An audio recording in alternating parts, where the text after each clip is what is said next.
Muy buenas noches a todos. Espero que hayan tenido una muy buena semana. Entonces, como ya tenemos la cita los días jueves a las 7 de la noche en el canal de Voz Perú. El día de hoy vamos a hablar sobre la determinación sexual en abejas Apis mellifera africanizada. Entonces, la mayoría de las especies que nosotros conocemos, de los animales con los que trabajamos, la diferenciación sexual viene determinada por los genes sexuales. Pero en las abejas no existe esa diferenciación de genes sexuales, sino existen otras formas de diferenciación sexual para que tengamos las diferentes castas, tanto los machos como las hembras, y pues obviamente las obreras. Entonces, para el día de hoy, vamos a estar con el doctor Jorge Tello Durán. Buenas noches, doc.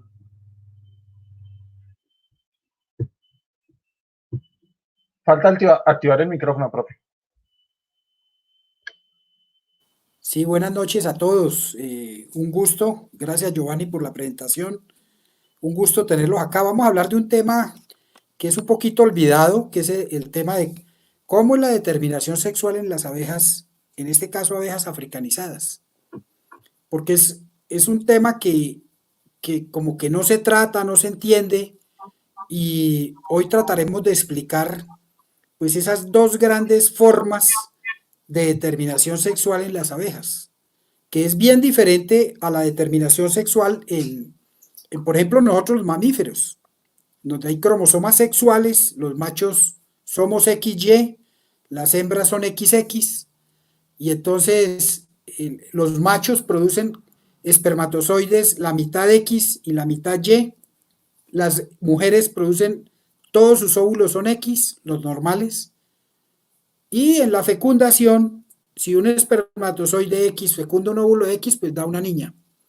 Y si un espermatozoide Y fecunda un óvulo Y X, pues da un niño.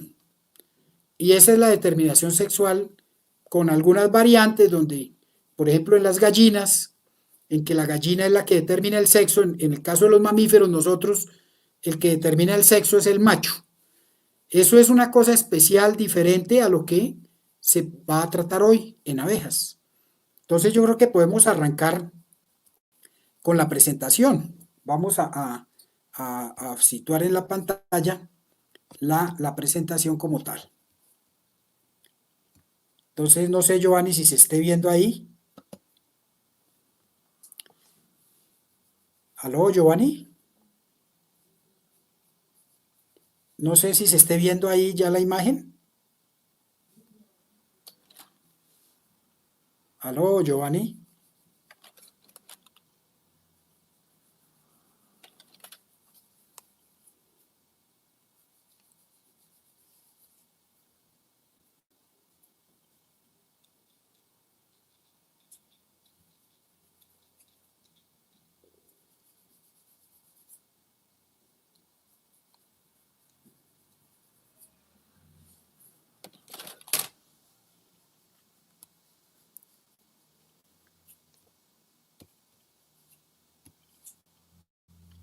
¿Aló, Giovanni?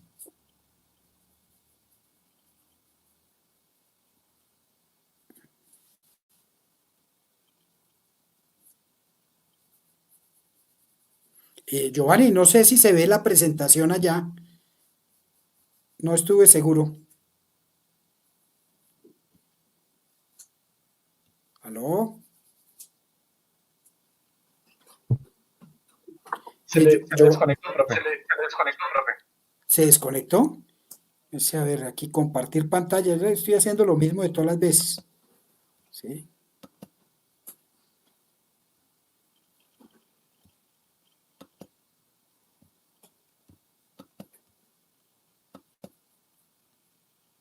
Ya quedó compartida. ¿Sí? ¿La tiene ahí compartida, Giovanni? ¿Listo? Y vámonos entonces con este. Hágame un favor y me dice si... ¿Ahí quedó animada? Sí, señor. Bueno, listo. Ahora sí, buenas noches. Esto de la internet a veces nos juega, o no, a veces, casi siempre nos juega malas pasadas. Entonces, la presentación de hoy tiene que ver con la determinación sexual en abejas africanizadas, exactamente. Entonces, este es un trabajo, es un conocimiento que sería como transferir una clase normal de, de genética o de sistemas de producción apícola para el canal YouTube del Dr. B. Bien, hay que precisar varias cosas antes de arrancar a hablar de la determinación sexual en abejas. Una reina o una obrera, que son las hembras de la colmena, en la colmena existen dos sexos, las hembras, que pueden ser obreras o que pueden ser reinas, y los machos, que son zánganos. O sea, tenemos dos sexos. Y en la colmena tenemos simultáneamente tres castas: la casta de las obreras, la casta de las reinas y la casta de los zánganos. Entonces, que quede claro que en la colmena es especial porque hay tres castas, hay dos sexos. Y en esos dos sexos, en el sexo hembra, hay hembras que son obreras y hembras que son reinas. En ambos casos, tanto las obreras como las reinas, en el caso de Apis mellifera africanizada, ellas tienen 32 cromosomas. Es decir, el número diploide normal de esos animales es 2n32. En el humano, el número normal diploide del humano es de 46 cromosomas. Entonces, ¿qué quiere decir? Que nosotros estamos constituidos por 23 cromosomas que nos llegaron por un espermatozoide y 23 cromosomas que nos llegaron por un óvulo. En el caso de las hembras de la colmena, que son obreras o reinas, ellas tienen 32 cromosomas. ¿Qué quiere decir? Que una reina o una obrera, cualquiera de estas, tienen 32 cromosomas. ¿Cómo se formaron? Por un óvulo que tenía 16 cromosomas y por un espermatozoide que fecundó ese óvulo con otros 16 cromosomas y forma un individuo viable de 32. Entonces las hembras de la colmena, pueden ser las obreras o la reina, producen óvulos. Y esa producción de óvulos ocurre de manera normal por un proceso que se denomina gametogénesis, ¿cierto? Y en esa gametogénesis ocurre en realidad una meiosis. O sea, gametogénesis. Gameto es el óvulo y génesis, origen del óvulo. ¿Cómo se origina el óvulo? Porque una célula primordial que tiene en el ovario la reina, ahora después vamos a mirarla en físico, produce células hijas con la mitad de los cromosomas. O sea, de una célula original, una célula germinal de 32 cromosomas, se producen dos células hijas de 16 cromosomas. Esa célula hija se denomina óvulo, o que nosotros como apicultores denominamos huevo, que es alargado, parece una salchicha, mide aproximadamente 1 milímetro de largo, 0,25 de ancho, es un poquitico más ancho aquí en la cabeza, en la parte distal, en la parte terminal, que va pegada al alvéolo, es un poquitico más angosto. Bueno, la reina pone un huevo, en realidad pone es un embrión que es producido por un fenómeno genético que se llama meiosis. Meiosis, meio, división a la mitad. O sea, una célula germinal de 32 cromosomas se va a producir un óvulo, un huevo, un embrión, llamémoslo de cualquier forma, con 16 cromosomas. Esos óvulos tienen 16 cromosomas. Por medio de este proceso biológico que se llama meiosis, división a la mitad. En el zángano, el zángano tiene solamente la mitad de los cromosomas de cualquier hembra. La hembra tiene 32, el macho zángano solo tiene 16. El zángano produce lo mismo de una célula germinal que está en los testículos del zángano, que tiene 16 cromosomas, se produce por una meiosis imperfecta. Se producen espermatozoides, millones de espermatozoides. Un zángano puede producir cerca de 1 millón de espermatozoides, todos clones del mismo, del zángano. O sea, ¿qué quiere decir? Que es igual, exactamente igual. Cada espermatozoide es exactamente igual un espermatozoide al otro. Entonces, ¿cómo ocurre ese fenómeno? Por una meiosis imperfecta. Porque técnicamente, ¿qué es lo que ha ocurrido? Hay una no disyunción del centrómero y eso hace que la célula, que es de 16 cromosomas, en una de las etapas no se divide el centrómero, en la siguiente vuelve y se divide y entonces quedan espermatozoides, cada uno con 16 cromosomas. Si esa meiosis imperfecta no se diera y el zángano tiene 16 cromosomas en sus células germinales, si la meiosis fuera perfecta, darían espermátidas o espermatozoides con solo 8 cromosomas, porque se dividiría a la mitad. Ahora, es una meiosis imperfecta. La meiosis perfecta lleva de 32 cromosomas a 16 en el óvulo. La meiosis imperfecta lleva de una célula germinal que está en los testículos del macho de 16 cromosomas, produce espermatozoides con 16 cromosomas. Y por eso se habla de que es una meiosis imperfecta. Esperemos que ahí este concepto quede muy claro, porque es uno de los dos conceptos que hay que tomar en cuenta para poder hablar del tema que nos atañe hoy, que es la determinación sexual en abejas africanizadas. Si estuviéramos hablando de abejas, no sé, angelitas, pues las hembras ya no tienen 32 cromosomas, sino 16. Luego los óvulos de una angelita, los huevos de una angelita, tienen 16 cromosomas. Y los machos de angelita, pues ya no tienen 8 cromosomas, como los óvulos, no tienen 16 cromosomas, como las reinas o las obreras de angelita, sino los machos de angelita tienen solo 8 cromosomas, que por meiosis imperfecta producen espermatozoides con 8 cromosomas. Entonces vean que depende de la especie de abeja, pues va a variar ese número. Acuérdense que en el mundo existen más de 20.000 especies de abejas catalogadas. En Colombia nomás hay más de 1.000. Y aquí estamos hablando solo de abejas africanizadas, o sea, de una de esas especies. Las 999 y más que hay por ahí, no. Estamos hablando solo de abejas africanizadas, por eso lo decimos aquí en el título. Bien, continuemos. Tenemos que entender otra cosa importante que es la haplodiploidía. Es otro fenómeno raro en las abejas que quiere decir lo siguiente. Haplo quiere decir que tiene N cromosomas. Los machos son haploides. Los zánganos son haploides. ¿Qué quiere decir? Que tienen la mitad de los cromosomas del número normal de la especie. Si en las abejas el número normal es 32, los machos, que llamamos zánganos, solo tienen 16, por eso son haploides. Y diplo es para las hembras. Las hembras tienen 32 cromosomas. Entonces, esta reina, que vemos acá poniendo un huevo, esa reina es diploide, tiene 32 cromosomas. Si hace meiosis y la meiosis es perfecta, como hablamos en la anterior diapositiva, pues va a producir un embrión o un óvulo, ¿cierto? O un gameto, se puede llamar igual, que es este huevo, que nosotros llamamos de apicultores, decimos es un huevo. Ese huevo tiene 16 cromosomas, es decir, la mitad de los cromosomas de la reina. Cada huevo es una combinación al azar de los 32 cromosomas de la reina. Entonces cada huevo es diferente entre sí. O sea, los huevos tienen variabilidad genética.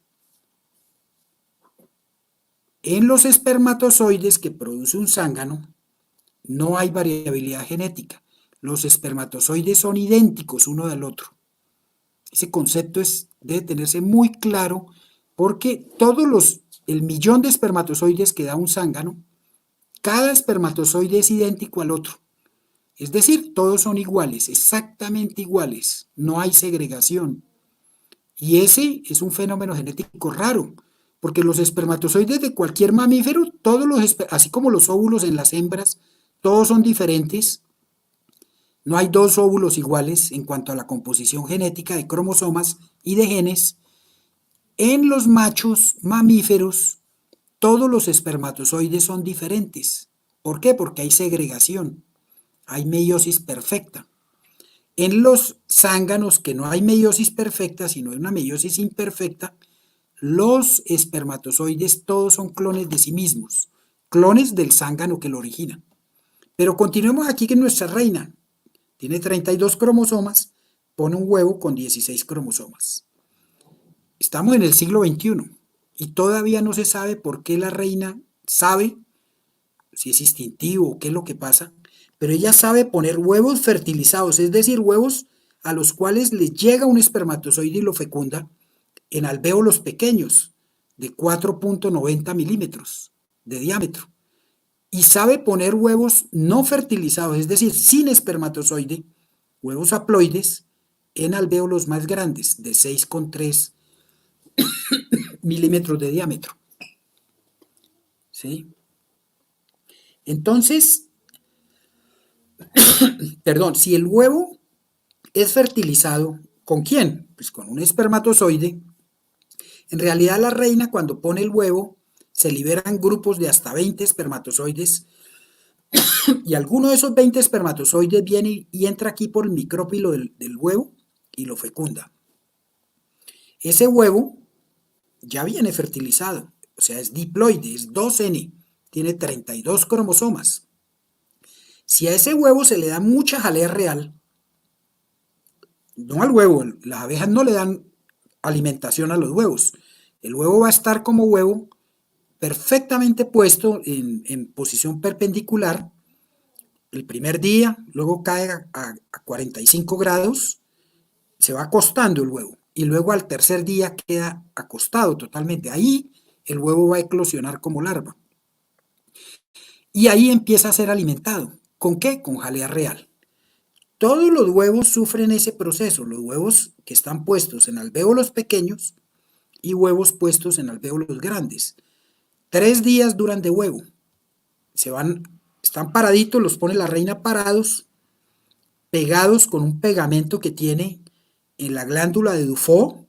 Esa está allá muy pegadito a la glándula del aguijón, muy pegadito a la espermateca de la reina.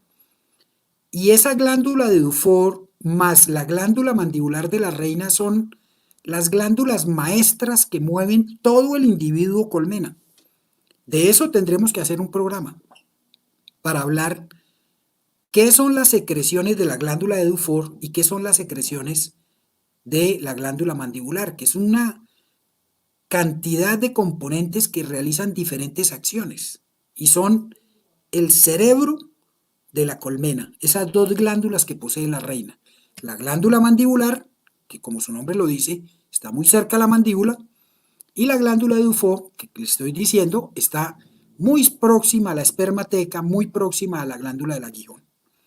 Bueno, no sabemos todavía por qué la reina sabe depositar huevos fertilizados en alvéolos pequeños y huevos no fertilizados en alvéolos de 6,3 milímetros de diámetro. Eso todavía es un misterio, no se sabe exactamente por qué, pero la reina lo hace. ¿Qué pasa? Si ella deposita un huevo fertilizado que es diploide, tiene 32 cromosomas, y a ese huevo se le da mucha jalea real. Recuerden que las abejas reciben jalea real durante los 3 primeros instar larvales, en L1, L2 y L3, serían los 3 primeros días, en 72 horas están recibiendo solo jalea real. No importa si la larva va a ser una hembra que va para reina, o una hembra que va para obrera, o un huevo no fertilizado que va para macho. Durante los 3 primeros días ellas reciben solo jalea real. En los siguientes días, las larvas que van a ser reina continúan a recibir jalea real. O sea, 2 días y medio más en donde les están suministrando exclusivamente jalea real. ¿Qué pasa? Una hembra de estas recibe 1500 visitas de alimentación de jalea real. Mientras que una larva que va a ser obrera, que es genéticamente idéntica a una larva que va a ser reina, ella recibe solamente 350 visitas en esos 5,5 días de vida larval. Y otra diferencia importante es la cantidad de jalea que recibe. Aquí es menos, aquí es mucho más, porque la cuna es más grande. La realera es más grande, mide 11 milímetros de diámetro. Esta cuna aquí mide 4,95 milímetros, o sea, es más chiquita. Otro detalle importante diferente es que las larvas diploides que van a ser obreras, a partir del tercer día empiezan a recibir ya no jalea real, sino una mezcla de miel y pan de abejas. Aquí decimos polen, pero en realidad las abejas no se alimentan de polen. Ellas se alimentan es de pan de abejas. Y esa mezcla en menor cantidad y de menor calidad, en cuanto a que es jalea aquí solo la reina, en cantidad y calidad, jalea real. Aquí en cuanto a calidad y cantidad, menor calidad de alimento, que es miel y pan de abejas, si aquí va a nacer es una obrera. Aquí nace una reina. Y aquí nace una reina con 16 días. O sea, el proceso va acelerado. Aquí nace una obrera con 20 días. El proceso va más lento. ¿Por qué va más lento? Pues primero porque recibe menos comida. Segundo porque además de recibir menos comida, la calidad de esa comida es inferior. Es miel y polen, miel y pan de abejas. No es solo jalea real como si la que va a ser reina. Entonces aquí va a emerger una reina que es 2N, tiene 32 cromosomas y de aquí emerge una obrera que también es 2N, tiene 32 cromosomas, el mismo número de cromosomas de una reina, pero por la nutrición se desarrolla es una obrera. Por eso podemos decir que en realidad la obrera es una hembra castrada nutricionalmente, por calidad y por cantidad de alimento. Bueno, si el huevo no es fertilizado, es decir, no hay espermatozoide, es una reina vieja, es una reina que no fecundó bien porque llovió todos los días, ¿sí? Entonces, esa reina, ya vieja, desgastada, pues va a producir espermatozoides, no va a tener espermatozoides en la espermateca y produce un embrión que no es fertilizado, queda haploide, es decir, tiene 16 cromosomas, lo colocó en un alvéolo grande, todavía no sabemos por qué, lo coloca en un alvéolo grande que es de zángano, los podemos reconocer fácilmente en la colmena, son más anchos y son más altos, porque son más profundos, entonces sobresalen esos alvéolos. Y ella pone ese huevo, y de ese huevo que es alimentado durante los primeros 3 días con jalea real, después una mezcla de miel y pan de abejas, se desarrolla o nace un zángano. El zángano tiene, como es haploide, tiene solo 16 cromosomas.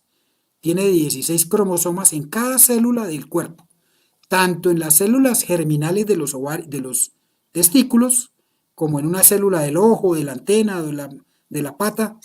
Todas esas células tienen 16 cromosomas. Mientras que las células de las hembras, reina u obrera, tienen 32 cromosomas. Así sea una célula del ojo o de la antena o de la pata o la célula primordial en los ovarios que va a originar los óvulos. Bien. Es decir, este proceso en donde se desarrolla un macho a partir de una hembra que pone un huevo no fertilizado y que lo alimentan y que nace al final un macho, es lo que técnicamente se llama partenogénesis arrenótoca. Esto es partenogénesis arrenótoca.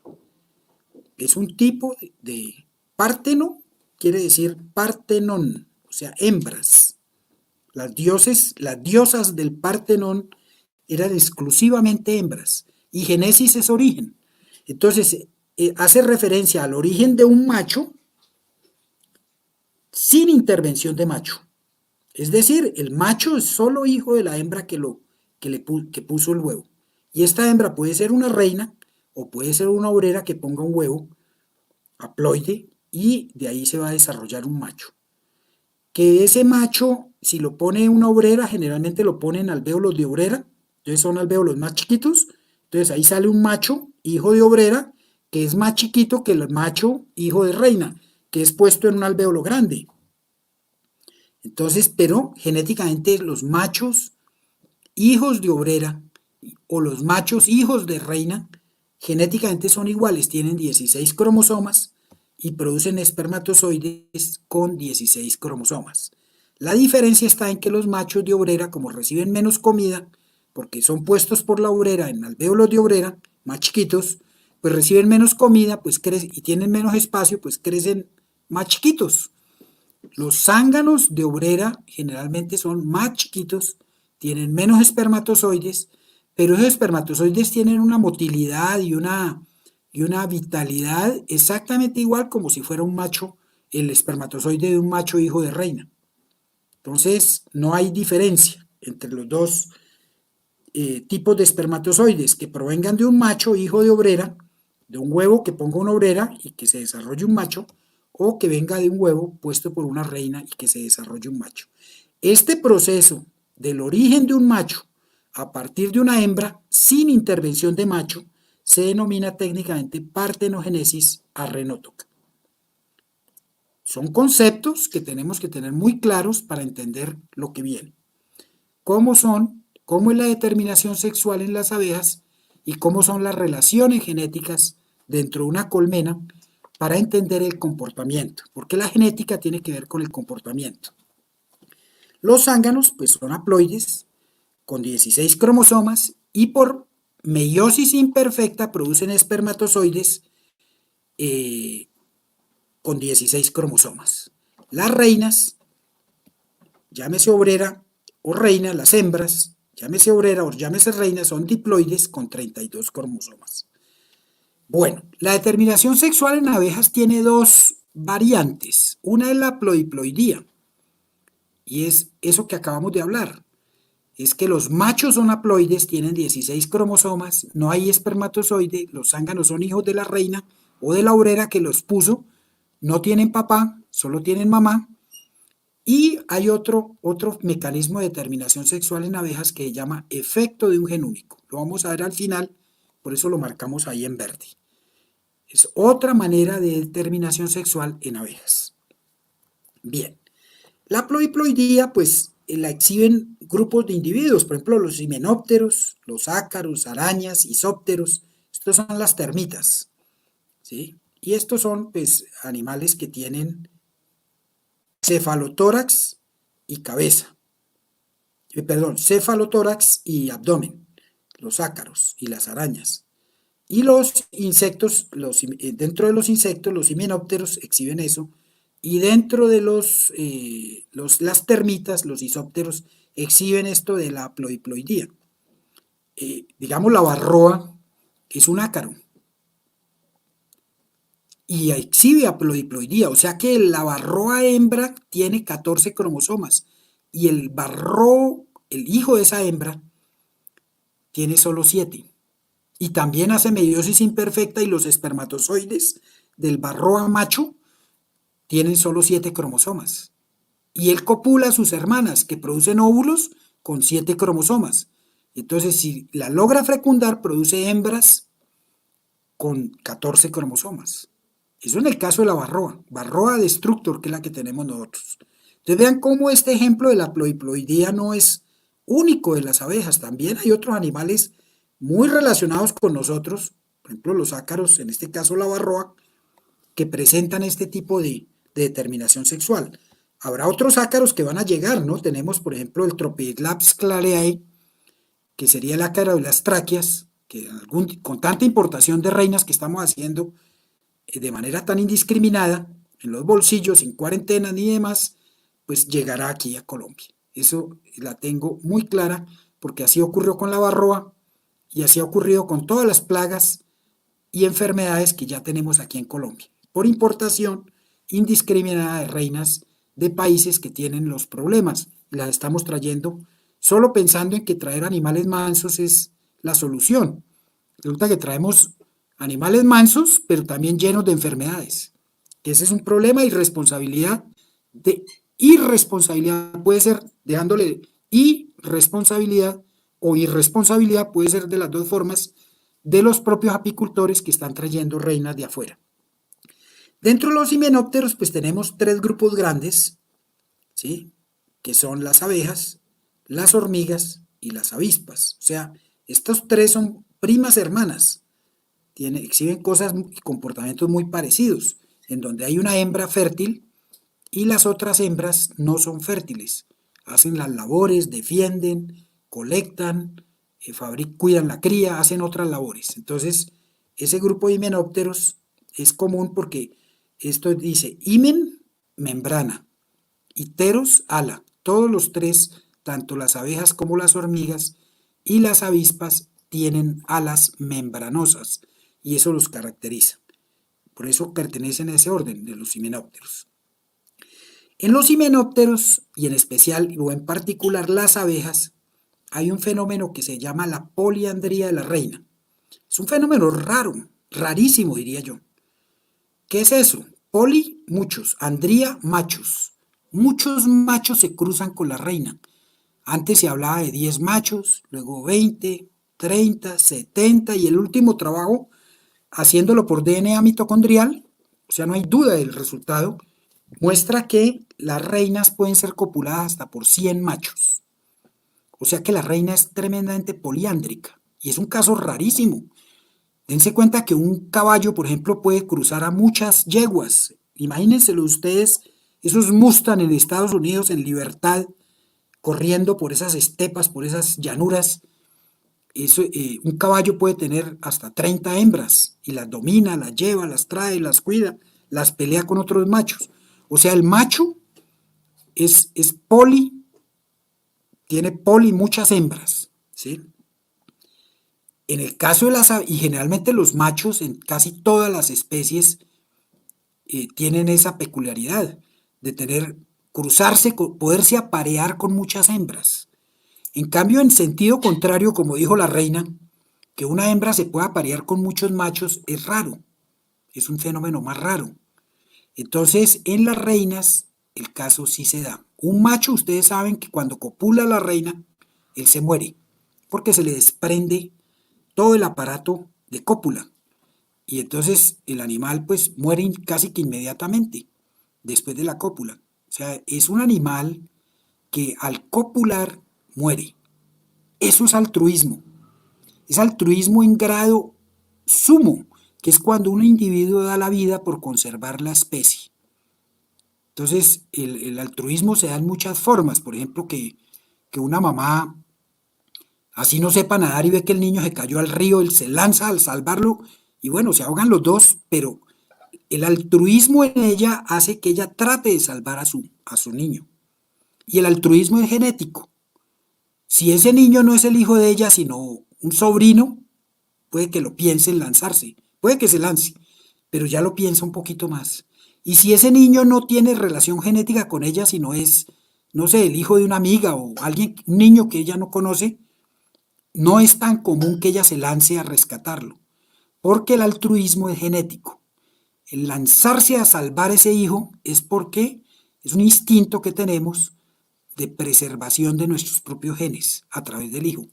Entonces, el hecho de que un zángano copule una reina es un acto de amor, un acto sublime de amor, en donde el animal muere por preservar la especie.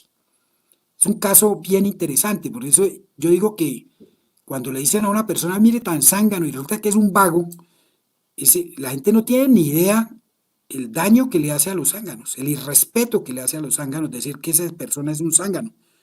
Esa persona, un vago de esos, es incapaz de ser altruista, en cambio el zángano sí es altruista. Entonces, como solo copula una vez el zángano, pues él no puede ser poliándrico, poligámico, pues, poderse cruzar con varias hembras. En cambio, la reina sí se puede cruzar con varios machos, como les digo, hasta con 100 machos. Las reinas de Apis se ha demostrado que pueden cruzarse. Y todo ese semen va a migrar a una estructura que es la espermateca, ¿cierto? Entonces, la poliandría, ¿cómo se explica? Aquí yo hice este dibujito y entonces vamos a explicarlo. Nosotros aquí tenemos, digamos, Marengo. Nosotros sabemos que en Marengo, la finca de la Universidad Nacional, en la entrada de Marengo hay una zona de congregación de zánganos. Lo sabemos porque hace años llevamos balones de helio y subimos jaulas con reinas vírgenes de 7 días y a los 2 minutos usted ve esa nube de machos rodeando la jaula. O sea, sabemos que aquí hay una zona de congregación de zánganos. Ahí. Esto queda en el municipio de Mosquera. Aquí en la iglesia de Mosquera, en la cúspide, hay un enjambre. Aquí en un árbol, aquí por el lado de Funza, hay un enjambre. Cerca, son municipios próximos a Marengo. Pues Marengo queda en Mosquera, o sea, esto está cerca. Aquí en la zona del Diamante, que es otra, como una vereda de Mosquera, en una casa hay otro enjambre. Mire, aquí en el cielo raso de la casa. Y digamos a 10 kilómetros en Fontibón, en un edificio, hay un enjambre. Resulta que a esa zona de congregación de zánganos, su nombre lo dice, zona de congregación de zánganos, los zánganos de todos estos enjambres van a ir a esa zona, a reunirse, a volar, cuando la tarde es soleada, cuando hay bajo viento, cuando hay una buena clima. Los zánganos se reúnen ahí a volar, a soltar feromonas que le indiquen a las reinas que se produzcan en toda esta área para que se vayan a esta zona y se reúnan ahí en ese sitio, ¿cierto? Ellos van a moverse hacia allá, a esa zona de congregación. ¿Listo? Bueno, eso da un área. Digamos, si son 10 kilómetros de distancia, los zánganos van a ir a esta zona de congregación, pues esto va a dar un área que por geometría, digamos, la sabana de Bogotá es plana. Si esto fueran montañas, pues sería mucha más área, pero hagamos la simulación aquí en la sabana de Bogotá. El área, según la geometría de quinto de primaria, me dice que el área del círculo es pi r cuadrado. El área de la circunferencia es pi r cuadrado. Si sustituimos el área, sería igual a 3,14, que es el valor de pi, por el radio. El radio, digamos 10 kilómetros, que es como lo máximo, pues serían 10.000. 10 kilómetros son 10.000 metros. ¿Sí? Un kilómetro son 1.000 metros, 10 kilómetros son 10.000 metros, y lo elevamos al cuadrado porque eso dice la fórmula, que es el radio al cuadrado. Entonces, esto me está dando un área de 10.000 metros. Si multiplicamos 10.000 por 10.000 me va a dar 10 por 10 da 100 y 3 ceros dos veces. Metros al cuadrado, metros cuadrados. Si yo todo esto lo divido entre 10.000 metros cuadrados, que es una hectárea, pues al final voy a tener, para dar este resultado de área en hectárea, no en metros cuadrados, porque no estamos vendiendo un lote, ¿cierto? Sino estamos mirando un área, entonces el resultado se da en hectáreas. Pues simplificando los ceros, aquí yo quito este cero con este cero, y con este cero con este cero, este cero con este cero, y este cero con este cero. Y multiplico 314 por 10.000. O sea, me va a dar 31.400 hectáreas. ¿Qué quiere decir? Que aquí en esta zona de congregación hay una alta variabilidad genética. Los zánganos de 31.400 hectáreas que pueden estar en casas, construcciones, árboles, en el suelo, bueno, en muchos sitios, todos esos zánganos van a venir acá. Esas zonas de congregación reúnen más de 10.000 zánganos provenientes de semejante área, 31.000 hectáreas. Entonces, aquí hay una gran variabilidad genética en esas zonas de congregación de machos. Y ese es un mecanismo que tiene la naturaleza para que aquí haya una gran variabilidad, haya muchos genes diferentes, para que los individuos no sean homocigotos, no sean idénticos. Porque en abejas la homocigosidad se castiga con la muerte. En humanos, o sea, cuando usted se casa con una prima, la homocigosidad se castiga con una tara. Entonces, cuando primos se casan, cuando el abuelo se cruza con la nieta, que es una bestialidad, pues el hijo que produce, hay una altísima probabilidad de que ese niño tenga taras genéticas, tenga defectos, porque la homocigosidad lleva a eso, a producir individuos con defectos, con taras. Y por eso en la Biblia, en todas las culturas, el cruzarse con individuos emparentados, o sea, mis hermanas, mis primas, no es viable, la sociedad lo castiga. Por eso sus papás les dicen, Acuérdense cuando eran chiquitos, que con su prima nada, es como si fuera su hermana. O sea, los cruces endogámicos, es decir, con personas relacionadas, emparentadas, generan individuos que pueden generar taras, defectuosos, sordos, ciegos. Bueno, todas las sociedades que tienen alta endogamia presentan una gran cantidad de individuos enfermos, porque no hay variabilidad genética. Y miren cómo la naturaleza se inventó este mecanismo de hacer una zona de congregación de zánganos a donde van a ir las reinas a que las copulen, de un área gigantesca, 31.000 hectáreas. Esto genera una alta variabilidad genética en esa zona de congregación. Bien, continuando con esto, entonces, ¿qué va a pasar con los zánganos que van a copular estas reinas? Digamos, aquí está el ovario de la reina, el zángano viene, él copula a la reina, él introduce su pene que es bastante grande y hay la eyaculación es como una explosión y el semen va a quedar metido aquí entre los ovarios, entre los ovariolos. La reina tiene dos ovarios, pero tiene muchos ovariolos, o sea, son estas camándulas, estas cadenas de ovariolos. Una buena reina tiene 150 en cada ovario.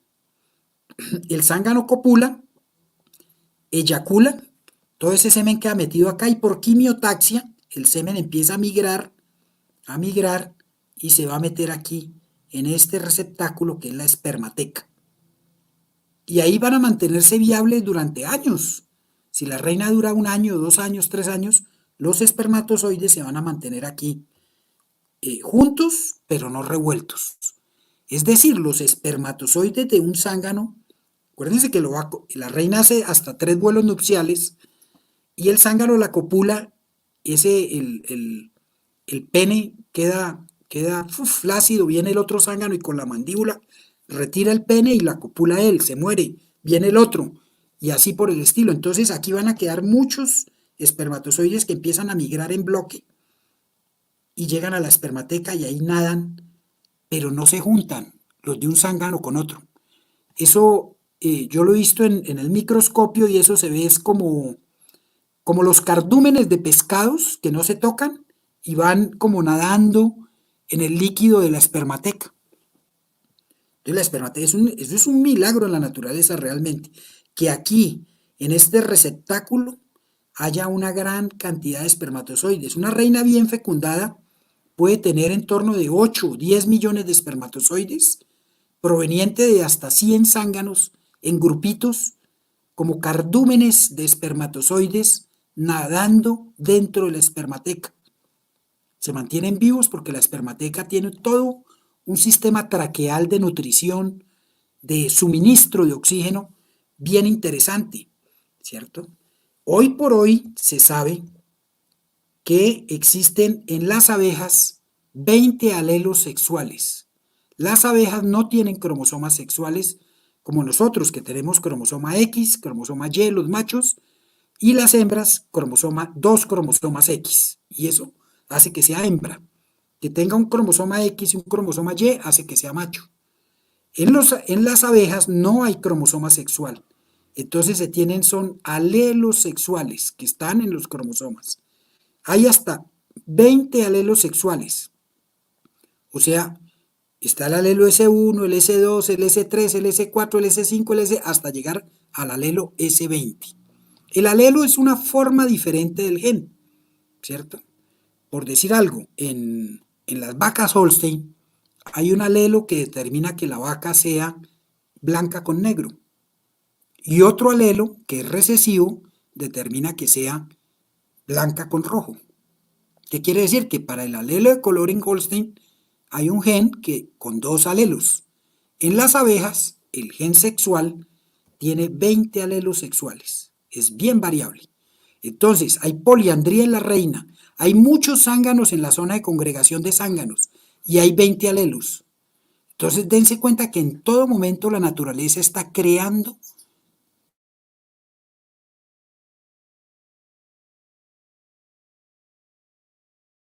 Eso le ha permitido a las abejas sobrevivir durante 130 millones de años. Bien, En la espermateca se van a acumular esos espermatozoides. Mira, aquí una espermateca en vivo y en directo. Parece una bolita de golf. ¿Sí? Perfecta. Tiene 1 milímetro de diámetro. Si uno cree que la geometría existe, 4/3 de pi r cubo es el volumen de la esfera. ¿Qué quiere decir? Que esta espermateca tiene cerca de 500 microlitros de volumen. Y entonces aquí habrá grupitos de espermatozoides nadando allá adentro de los diferentes zánganos que copulan la reina. Entonces vamos a suponer que esta reina, que se copuló con muchos zánganos, digamos que no sean 100 para hacer el ejemplo, vamos a copular la reina con menos zánganos. Vamos a copularla solamente con 5 zánganos, ¿sí? Una reina que salió de esta colmena, ¿cierto? Que es una reina, como es diploide, tiene 2 alelos sexuales, es S1, S6. La reina de este enjambre, que está en este árbol, es S9, S6, S9. ¿Qué quiere decir? Que esa reina produce óvulos haploides, machos o S6 o machos S9. Esta reina, que es S1, S6, va a producir zánganos o S1 o zánganos S6, porque son hijos de ella, no hay espermatozoide. En el caso de esta reina que está aquí en la cúspide de la iglesia en Mosquera, es S4, S8, aquí no salió el S4, S8.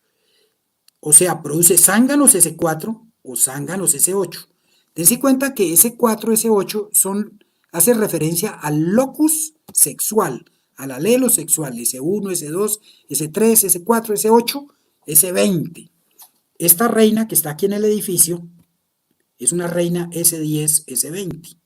¿Qué va a producir? Zánganos S10, S20, que van a ir a esta zona de congregación. Y aquí van a copular las reinas.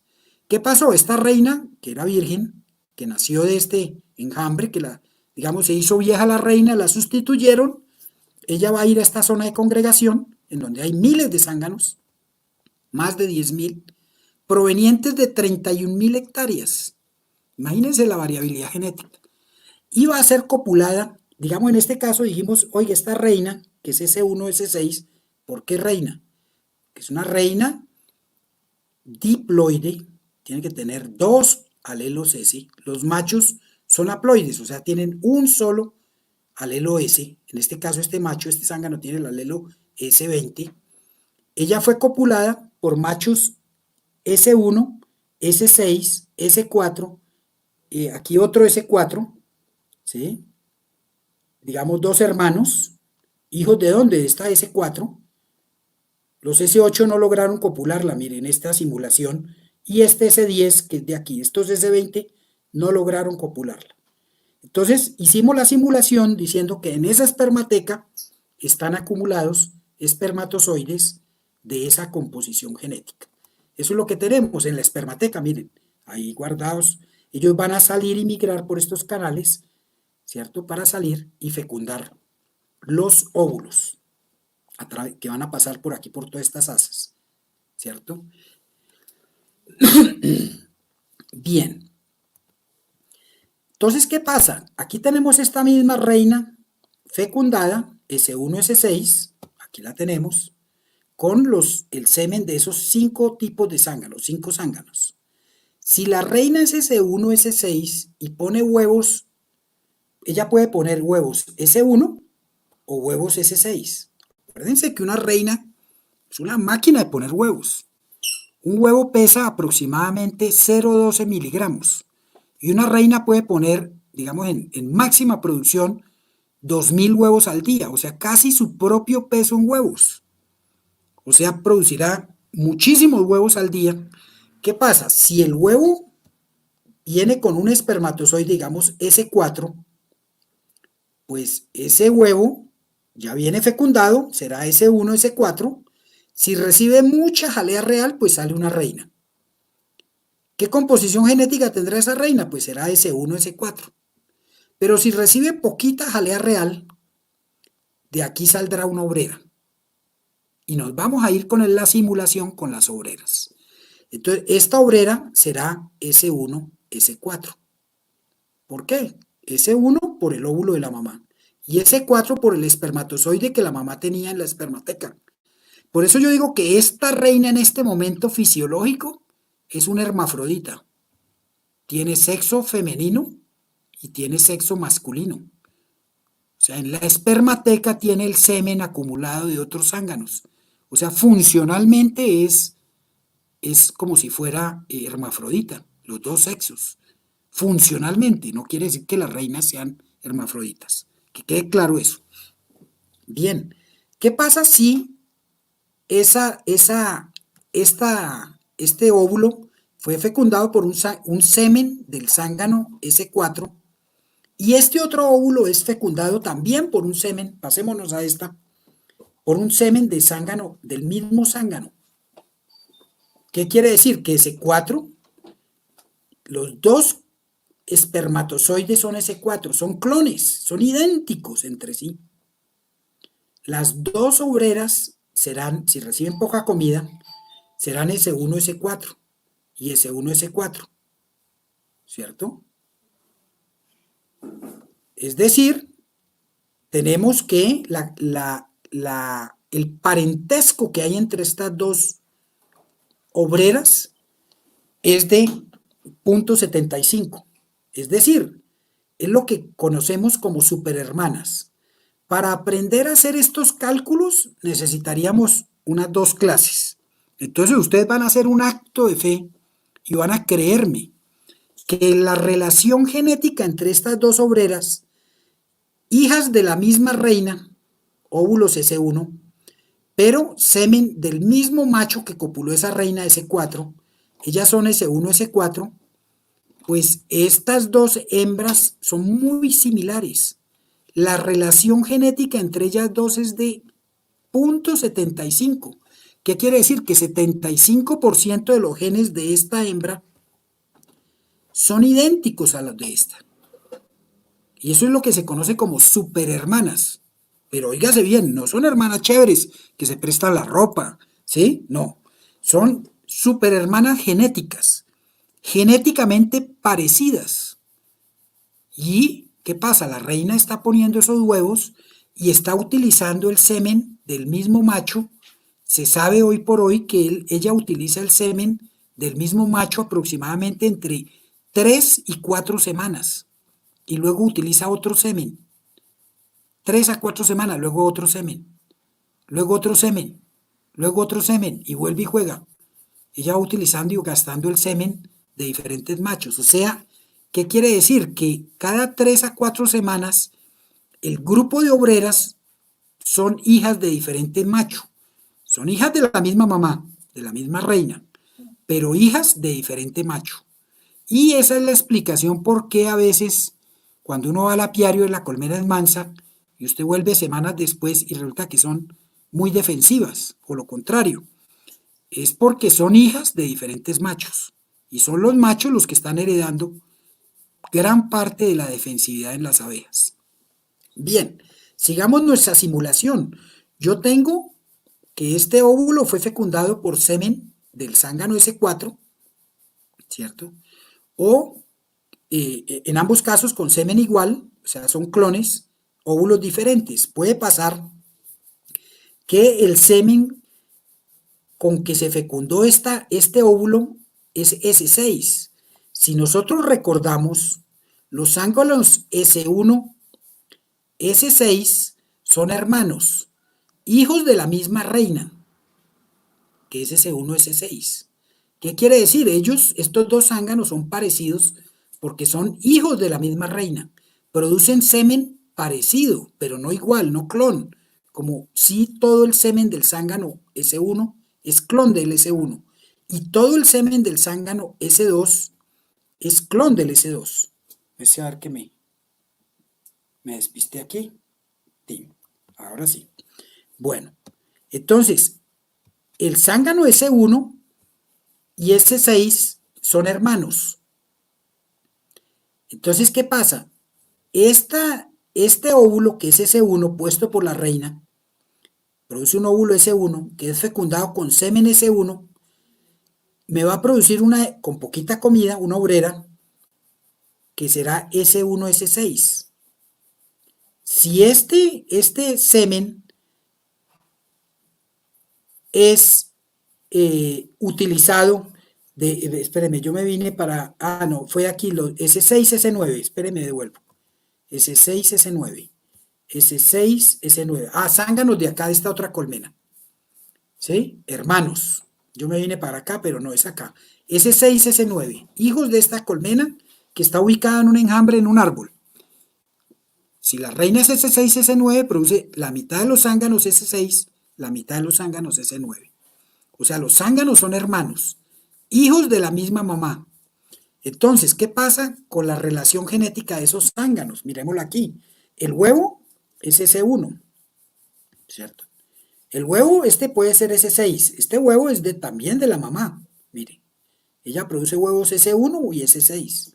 Si el semen que la fecunda esta es S6, producirá una hembra con poquita comida, será obrera, S1, S6, y en este caso, que es un óvulo S6 fecundado con semen de este hermano S9, ¿sí?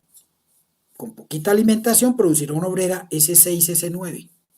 La relación genética entre estas dos proceden de la misma mamá, proceden de dos zánganos hermanos hijos de la misma mamá. Es lo mismo que está pasando con nosotros. Si somos hijos del mismo papá y la misma mamá, dos hermanos, la relación genética entre ellos es de 0,5. ¿Qué quiere decir? Son hermanos completos. Hijos del mismo papá y de la misma mamá.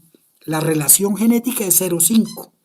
¿Qué quiere decir? Que 50% de los genes de esta obrera probablemente son iguales a los de esta. O sea, son muy parecidas.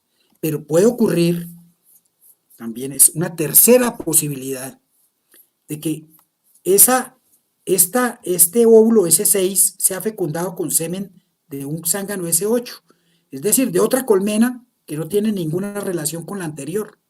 Entonces va a producir con poca alimentación una obrera que será S6, S8, ¿cierto? Esta es S6, S9, son S6 ambas, son hijas de la misma mamá, la reina original, es decir, se produce una relación de parentesco de 0,25, que corresponde a medias hermanas maternas. Es decir, la relación de parentesco entre dos hijos del mismo papá, digamos en una novela mexicana, en donde el señor tiene un hijo con una señora y digamos con la asistente tiene otro hijo, la relación genética entre esos dos hijos es de 25%. Generalmente esos hijos que son medio hermanos maternos, o en este caso maternos o paternos, en el caso de la novela mexicana, pues solo 25% de los genes los comparten. Es decir, que los hermanos completos, hijos del mismo papá y la misma mamá, tienen más relación genética que los medio hermanos. Probablemente estos se lleven mejor, se parezcan más entre ellos que con estos.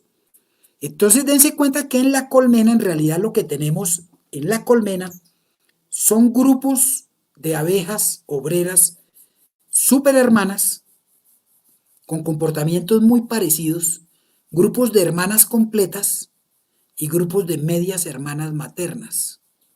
Eso es lo que hay aquí en la colmena. Y eso explica la alta variabilidad que colectan de polen, porque puede que éstas colecten ciertos tipos de polen que éstas no colectan o que éstas no colectan. Y entonces, dentro de la colmena también hay una alta variabilidad genética entre las obreras de esa colmena. Y eso hace que cuando una reina falla y produzca pocos huevos, la relación genética que uno tiene con la mamá, digamos, cualquiera de nosotros con la mamá, ¿de dónde viene uno? De un óvulo que le dio la mamá, 50%, y de un espermatozoide que le dio el papá, otro 50%. Luego, mi relación genética con mi mamá, el R que yo estoy diciendo ahí, es de 0,5. La mitad de mis genes son iguales a los de mi mamá. O sea, mi relación genética con mi mamá es de 0,5. Dense cuenta que las superhermanas tienen una relación genética mayor todavía. 50% aquí, aquí es 75%. Son muy parecidas entre ellas. Y por eso se explica el altruismo de las abejas, en picar para salvar a las hermanas, o en llegar a matar a la mamá, a la reina, si está vieja, la matan. ¿Por qué? Porque una hermana de ella, una super hermana de ella, tiene más relación genética para dejarla como sustituta, como reina sustituta. Entonces las abejas africanizadas ni dudan en matar a la mamá para dejar una superhermana que la reemplace, porque esa superhermana tiene mayor relación genética con esa obrera que con la propia mamá. Es una cosa extraña, pero así es. Y por eso se explica por qué las abejas matan a la mamá y dejan una hermana de ellas como sustituta. Espero que eso quede muy claro para entender por qué las abejas matan a la mamá. Es un acto tremendo, es un matricidio. En términos humanos es terrible, en términos de abejas es cuestión de supervivencia y cuestión de altruismo, porque las hermanas, las superhermanas de esa obrera, que la van a criar como reina, tendrán una reina que tiene mayor relación genética con ellas que la propia mamá, que es de solo la mitad, 0,5%, 50%. Bien, vamos a tratar de explicar el siguiente mecanismo de determinación sexual, que es el efecto de un gen único. Para explicar esto, me tomé aquí una foto que le tomé al tablero en una clase de genética. Entonces aquí vamos a leer qué fue lo que yo dije en esa clase de genética. La determinación sexual. Digamos, existen muchos mecanismos, pero estudiamos solamente 4 mecanismos básicos de determinación sexual. Cromosomas sexuales, machos XY, hembras XX, machos Z0, ZW, hembras ZW, Z0, machos ZZ, bueno, todas unas variantes. Balance genético, que es el caso de las moscas drosófilas, también tomaría otra clase para explicar eso, y las abejas, que están exhibiendo 2 mecanismos de determinación sexual. La haplodiploidía, en donde los machos son haploides, las hembras diploides, y el efecto de un gen único. Vamos a explicar el efecto de un gen único como mecanismo de determinación sexual en abejas. Este fenómeno de efecto de un gen único fue detectado en un problema que se vio en colmenas en Polonia. Digamos, Polonia es un país que pertenece o pertenecía a la Unión Soviética, en donde en la Universidad de Polonia el profesor Jerzy Wojt producía las reinas para todo el país. Entonces empezó a tener un problema en donde los apicultores le decían que presentaba cría salteada, es decir, la reina ponía y en determinado momento las crías desaparecían y quedaban alvéolos con cría, otros vacíos, con cría, vacíos, como si la reina estuviera vieja, pero no era una reina joven. Entonces él empezó a investigar, pensó que era un polen tóxico, que algún virus, alguna bacteria, algún hongo, nada. Cuando él hizo el siguiente experimento se dio cuenta que el problema era un problema genético. Él cogió una reina virgen, digamos que fuera, por ejemplo, vamos a poner aquí otro ejemplo, S10, S15, se me ocurrió ese día para el ejemplo. Esa reina virgen tiene 32 cromosomas. Cogió un hermano de esa reina. Si es hermano de esta reina, o es S15 o es S10. Para la simulación dije es S15. Entonces el zángano produce espermatozoides, 1.000.000 de espermatozoides, haploides, con 16 cromosomas, fecundó a la reina por inseminación instrumental. ¿Y qué pasó? Él observó que la mitad de la cría se moría. ¿Por qué? Esa reina pone óvulos. Si esa reina es S10, S15, los óvulos que produce la reina, la mitad son S10 y la mitad son S15. Si viene un semen, que yo cogí semen solo de un zángano y por inseminación instrumental la inseminé, y fuera de eso la hice ovipositar dándole unos choques de CO2, entonces a todo insecto que yo le doy, a hembra que yo le doy choques de CO2, ella empieza a ovipositar. las abejas son insectos. Si yo le doy choques de CO2, ella empieza a poner huevos, madura y pone huevos. Entonces, si ese óvulo, que es S10, es fecundado con semen S15 del hermano, producirá una hembra S10, S15, porque es diploide, que si se le da alta jalea real, pues será una hembra, una reina. Si se le da poquita jalea real, pues será una obrera, castrada nutricionalmente. Pero ¿qué pasa a ese óvulo S15 que se ha fecundado con semen S15?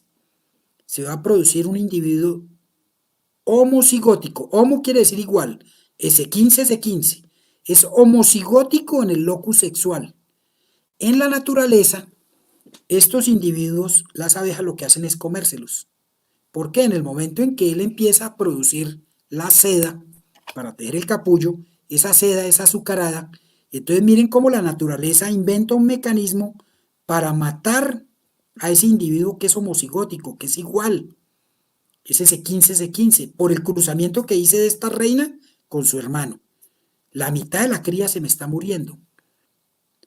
Este profesor, Voigt, pues lógico, en la universidad, él fue y miró y dijo, uy, claro, se están canibalizando esas larvas, que son diploides. Entonces, ¿qué hizo? Puso estudiantes a darles de comer. Acuérdense que una reina recibe 1500 alimentaciones en ese periodo larval. O sea, hay que darle comida cada 6 minutos, hay que estarle dando jalea a esa larva. Pero ese profesor, como es un profesor universitario, pues tiene una cantidad de estudiantes de posgrado que ni duermen, se hacen turnos 24 horas y alimentan estas larvas. Cuando hizo eso en el laboratorio, para evitar que esas larvas fueran canibalizadas por las obreras, por ser homocigóticas, de aquí nació un macho diploide. Ese macho diploide hace meiosis imperfecta, produce espermatozoides diploides, pero tiene un problema. Cuando él sale a buscar reinas a la zona de congregación de zánganos, se pierde, no regresa. Entonces la naturaleza tiene varias formas de eliminar los individuos homocigóticos. Miren cómo las obreras se lo comen en la naturaleza. Y si el profesor fue terco y crió estos individuos que son S15, S15, es decir, son diploides, debería ser una hembra, igual que esta que es S10, S15, es heterocigótica en el locus sexual, esta es homocigótica en el locus sexual, aquí debería ser una hembra, pero no, esta hembra no es hembra, es un macho diploide. Y esta hembra heterocigótica en el locus sexual, hetero, diferente. Alelo 10, alelo 15 en el locus sexual. Esto hace que sea una hembra normal, que si se le da harta comida es reina, si se le da poquita comida es obrera, pero normal, una hembra normal. Y esta hembra diploide C15C15, homocigótica en el locus sexual, va a producir no una hembra, sino un macho diploide. O sea, aquí viene otra teoría del efecto de un gen único. La homocigosidad en un gen único determina que sea macho y determina que sea hembra la heterocigosidad en el gen sexual. Entonces son dos formas de determinación sexual en las abejas. Muchas gracias y vamos con las preguntas. ¿Listo, Giovanni?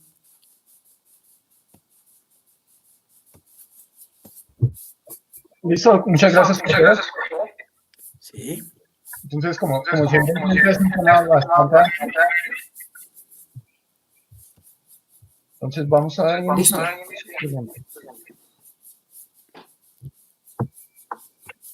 Entonces, aquí,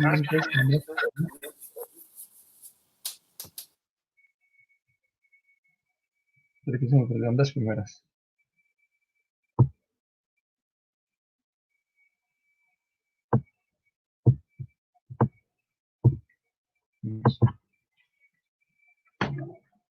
Doc, ¿las leo?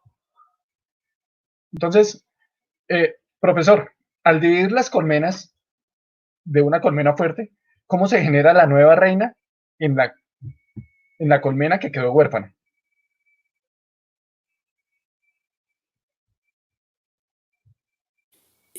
Cuando yo divido, en general en las colmenas, Acuérdense que yo les dije que cada 21 a 28 días, o sea, cada 3 a 4 semanas, el semen que utiliza la reina para fecundar los óvulos que van a dar origen a las obreras es diferente. Entonces, en un momento determinado en la colmena, lo que tenemos ahí es un grupo de hermanas que tienen el 75% de parecido, es decir, son grupos de superhermanas. Entonces, ¿qué pasa? Cuando yo quito esa reina o divido la colmena, los huevos que están ahí, las obreras que están ahí, ellas, esos huevos que puso la reina, puede que sean o superhermanas de las obreras que quedan, o puede que sean hermanas completas. Entonces es fácil que las obreras que quedan ahí decidan de alguna forma sobrealimentar algunos de esos huevos, algunas de esas larvas para llevarlas hacia reinas. Un experimento que hizo este investigador Wojcik en Polonia, quitar la reina y en aproximadamente 6 horas uno observa que todas las larvas son sobrealimentadas con jalea. O sea, cuando yo quito la reina, ya no hay feromona mandibular, ya no hay feromona de Dufo, y entonces la reacción química de las obreras, como ya no hay esa represión de esas feromonas en el cerebro de las obreras, que es producido por un ácido, el ácido homovalínico, que es producido por la feromona, por la mandíbula, por la glándula mandibular de la reina, él inhibe el cerebro de las operarias para criar reinas. Cuando yo quito la reina, que dividí la colmena, pues alguna quedó huérfana. Entonces lo que pasa es que cae la feromona mandibular de la reina, cae ese ácido homovalínico, deja para el bloqueo cerebral de las obreras y ellas empiezan a sobrealimentar las larvas. Y entonces a partir de esas larvas van a ser una nueva reina que la reemplace. Las obreras lo hacen gustosa, porque muchas de esas larvas son super hermanas de ellas. Entonces las van a alimentar con mucho mayor gusto, con mucho mayor altruismo que a la propia mamá. Una cosa extraña, pero así pasa. ¿Qué otra pregunta?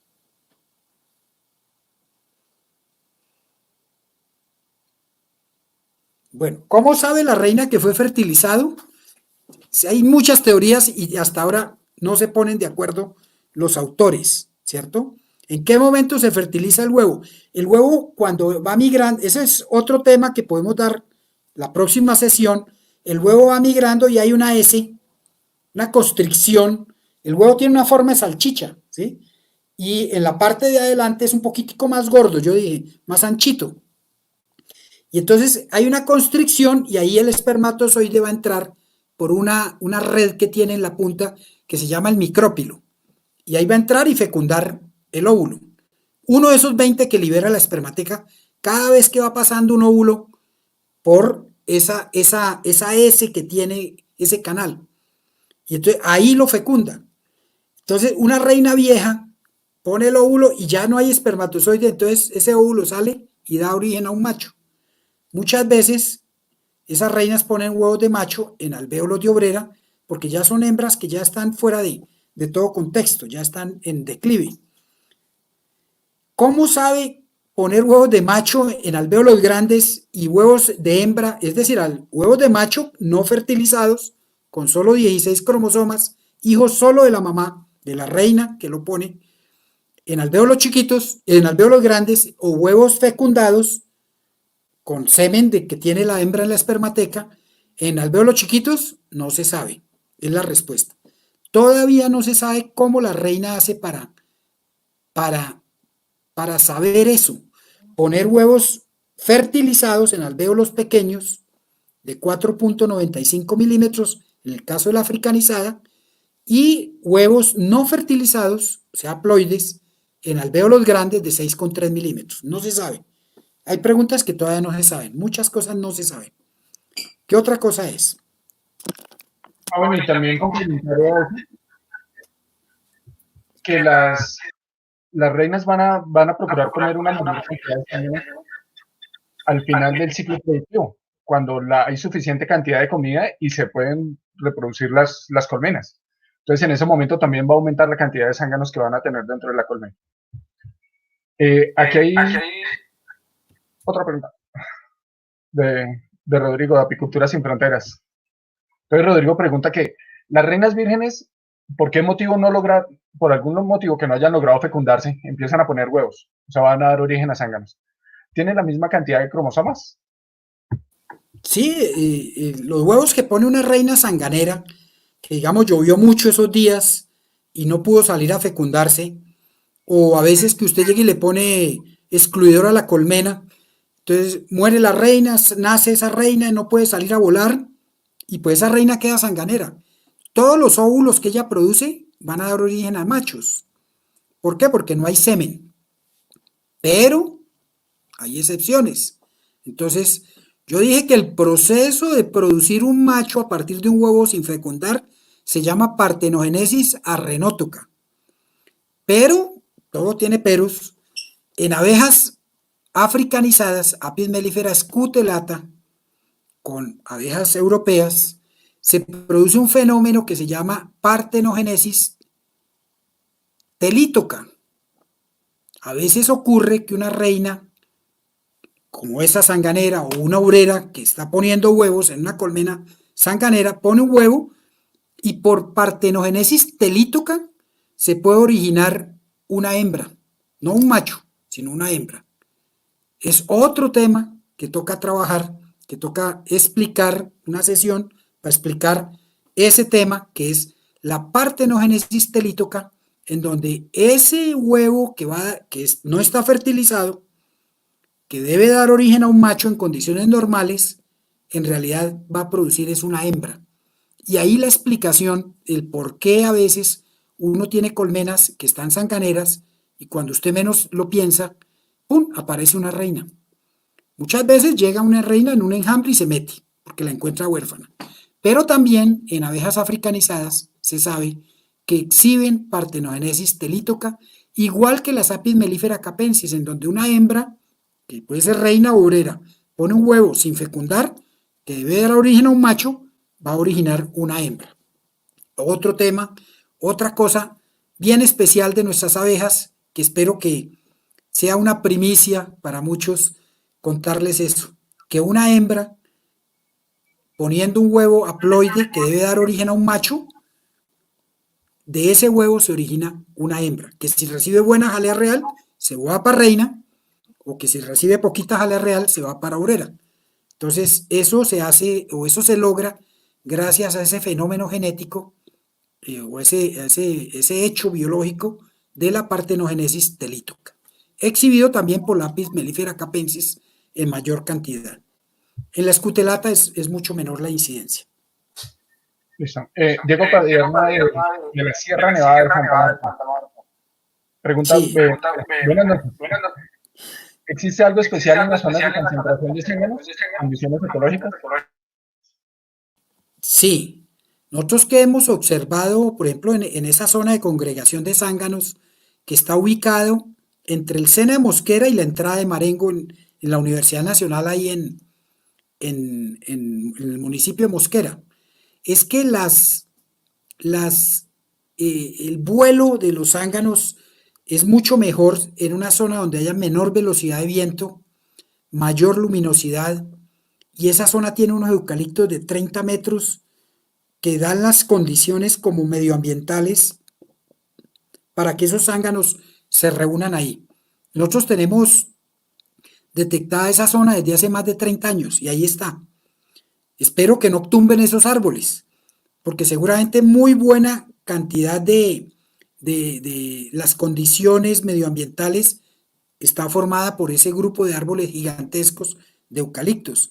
En Europa se tienen zonas de congregación de zánganos de más de 100 registradas y marcadas desde hace más de 120 años. Coincide que es cerca a lagos, donde hay una luminosidad especial, baja velocidad de viento, y esas condiciones medioambientales hacen que allá sea esa zona de congregación y siempre los zánganos van a ir a esa zona. Eso ocurre igual que en los humanos, las zonas de congregación. Digamos, Si usted es en Bogotá, si usted es clase alta, pues se va a La Calera, a Andrés Carne de Res, cuando no había esta pandemia, allá era la zona de congregación de zánganos. Si tiene un estrato un poquito menor, pues se va a la zona ya de las Américas, que llaman Cuadrapicha, allá es la zona de congregación de zánganos, y allá van las reinas, van las niñas pues a hacer relaciones. En los animales es lo mismo. Hay zonas en donde los machos se congregan y en determinadas épocas de reproducción van a buscar las hembras, pero en muchos casos, como es este, la hembra va a buscar los machos y luego esa reina que nace pesando, por ejemplo, 200 miligramos, cuando está al séptimo día que ya está madura sexualmente, ya las obreras la han hecho corretear por toda la colmena y le han hecho perder, póngale un 25% de su peso, ya es livianita. Entonces esa reina va a ser muy veloz al vuelo y va a poder seleccionar esos machos, los machos más fuertes, más veloces al vuelo en esa zona de congregación. Vean cómo la naturaleza es muy dinámica. Produce un individuo que es capaz, la hembra, como la pone flaquita, la pone en forma, la corretean harto, no le dan tanta comida. Entonces esa reina va a ser muy veloz al vuelo, va a ser copulada por los machos más fuertes, más vigorosos, y eso asegura mejor calidad genética. Hay varias preguntas que son similares. Creería que esta resume los nombres. ¿En qué medida la proximidad genética entre las colmenas y las larvas injertadas puede influir en el porcentaje de aceptación en el proceso de selección de reinas? Y agregarle también varias preguntas. ¿Quién las alimenta? ¿Las hermanas, las superhermanas, las hermanas maternas? Sí, en las abejas, nosotros hemos visto que cuando uno hace transferencias del mismo cuadro que puso la reina y de ahí hace las transferencias, la aceptación se mejora. Pero uno las puede engañar con olores, ¿cierto? Utiliza el humo, las moja, las alimenta. Y entonces, ¿por qué? Las abejas también, igual que en los humanos, exhiben algo que llamamos nepotismo. El nepotismo existe en los humanos y por eso Pastrana puso al hijo de presidente. Y así será con el resto de presidentes. Todos quieren poner al hijo porque hay nepotismo. En las abejas se presenta nepotismo. Las abejas siempre van a preferir huevos, digo, larvas, alimentar larvas, porque los huevos no los alimentan, alimentan las larvas. Larvas relacionadas genéticamente. Entre más relacionadas, mejor la alimentan. Si son superhermanas de esa larva, la alimentan con mucha alegría. Si son hermanas dobles, también, pero menos. Y si son media hermanas maternas, ya la alegría no es tanta. Pero de todas formas la alimentan porque el instinto es ese. Hay que preservar la vida, pero siempre van a preferir larvas relacionadas genéticamente. Listo, Giovanni. No sé si quiera agregar algo más. Última pregunta, como dicen.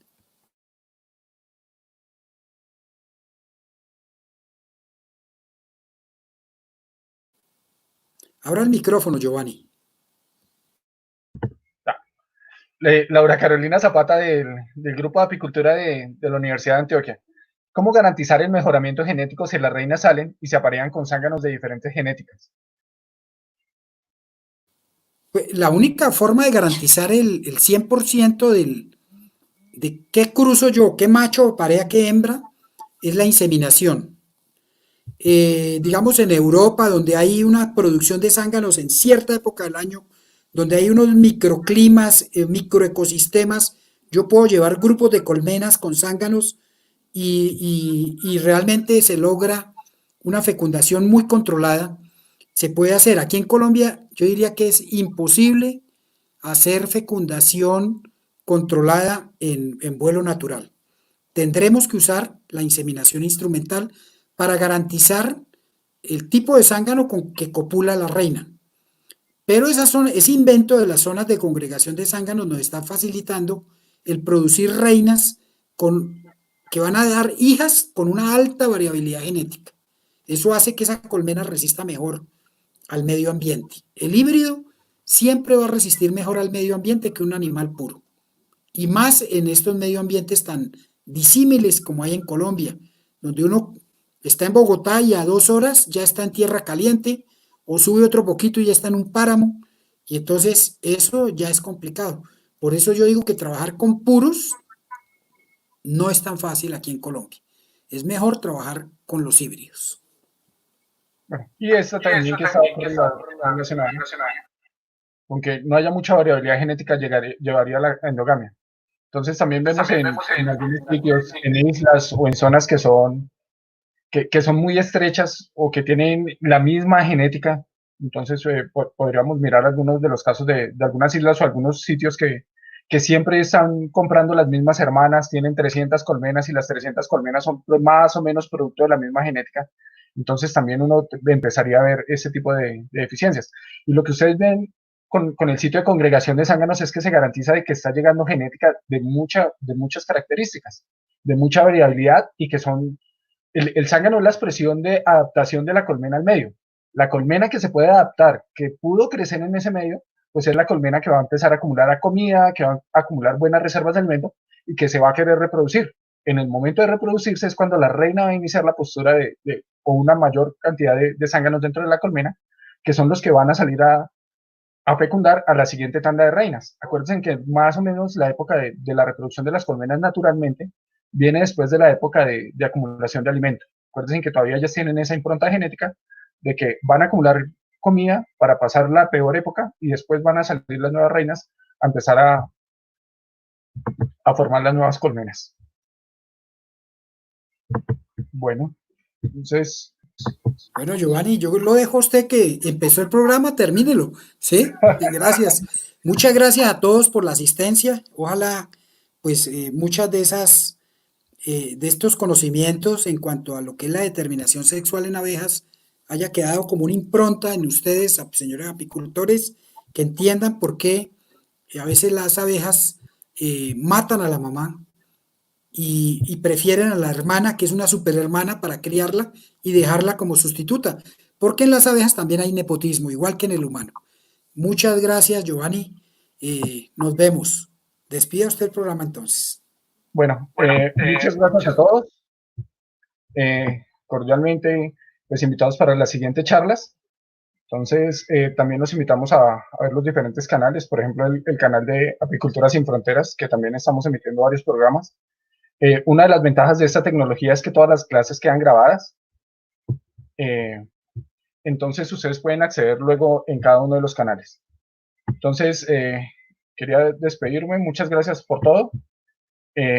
Espero que podamos seguir compartiendo muchos más temas. Muchas gracias a todos los que participan de este tipo de charlas. Si tienen alguna temática en especial, pues nos gustaría conocerla para saber de qué podemos ahondar un poco más cada una de las temáticas que estamos viendo. Entonces, no siendo más, muchas gracias por todo. Tengan una buena noche y una feliz semana.